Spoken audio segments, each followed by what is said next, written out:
గత 16 ఏళ్ల నుంచి మేము ఈ ఫీల్డ్‌లో ఉన్నాం. యాహ్! అండ్ దేనికి ప్రిపేర్ చేస్తాం స్టూడెంట్స్‌ని? All India competitive exams.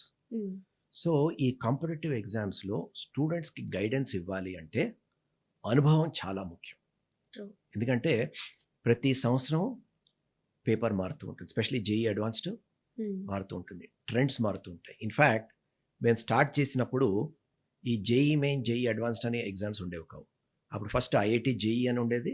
హ్మ్. ఆ తర్వాత ఏఐ ట్రిపుల్ అనే ఎగ్జామ్ ఉండేది. ఓకే. ఆ తర్వాత 2013 నుంచి జేఈఈ మెయిన్, జేఈఈ అడ్వాన్స్డ్ అని తెరపైకొచ్చింది. అలాగే మెడికల్‌లో మనకి నీట్ అనే ఉండేది కాదు. ప్రతి హ్మ్. స్టేట్‌లోని వేరే ఎంట్రన్స్ టెస్ట్ ఉండేది. మనకి ఎంసెట్ అని ఉండేది. యాహ్! ఆ తర్వాత నీట్ తెరపైకొచ్చింది. సో, ఈ రకంగా చాలా మార్పులైతే జరిగాయి. సో, ఈ మార్పులకి అనుగుణంగా మేము మా హ్మ్. టీచింగ్ గాని, మెథడాలజీ కానీ, ప్రోగ్రామ్ గాని, ప్రాసెసెస్ కానీ మార్చుకుంటూ వచ్చాం.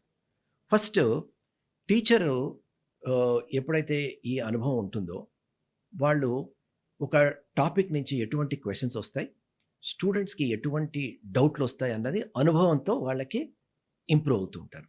సో, ఆ ఓకే. రకంగా స్టూడెంట్‌కి బెనిఫిట్ అవుతాడు. ఎందుకంటే హ్మ్. స్టూడెంట్స్‌కి ఎటువంటి సందేహాలు వస్తాయని వాళ్ళు ముందరే తెలిస్తే ఆబ్వియస్‌లీ అది టీచింగ్‌లోనే కవర్ చేసేస్తారు. అవును. సో, అనుభవం ఈ రకంగా పనికొస్తుంది. రెండోది కంటెంట్. ఆహ్, ఒక టాపిక్ నుంచి ఎస్పెషల్లీ జేఈఈ అడ్వాన్స్‌లో ఏంటంటే 2, 3 టాపిక్స్ కలిపి క్వెషన్స్ ఇస్తారు. హుహు. సో, ఈ 16 ఏళ్లలో మేము డిఫరెంట్ కైండ్స్ ఆఫ్ పేపర్స్ చూసాము. డిఫరెంట్ ట్రెండ్స్ చూసాము. సో, కంటెంట్ వైస్ మాది ఇప్పుడు చాలా పటిష్టంగా ఉంది. అంటే కంటెంట్ అంటే course material. Course okay. Material గాని, మా ప్రాక్టీస్ ఎక్సర్‌సైజెస్ కానీ, మేమైతే వీక్లీ టెస్ట్‌లు కండక్ట్ చేస్తాం అవి కానీ, హ్మ్. అవన్నీ గత 16 ఏళ్ల నుంచి మేము రిఫైన్ చేసుకుంటూ వచ్చాము. So, okay. For example every year మేమేం చేస్తామంటే జాన్యువరి, ఫిబ్రవరి, మార్చ్ 3 నెలల్లో మా ఫ్యాకల్టీనంతా ఇదే పనిలో పెడతాం. ఎందుకంటే ఓకే. అప్పటికి కొంచెం గ్యాప్ వస్తుంది. అండ్ స్టూడెంట్స్ ఇంటర్మీడియేట్ ఎగ్జామ్‌తో బిజీగా ఉంటారు. ఆ టైంలో మా ఫ్యాకల్టీ అంతా ఈ రీసెర్చ్ అండ్ డెవలప్‌మెంట్‌లో ఉంటారు. ఈ ట్రెండ్స్ ఈ లాస్ట్ 1 ఇయర్‌లో ట్రెండ్స్ ఎలా ఉన్నాయి?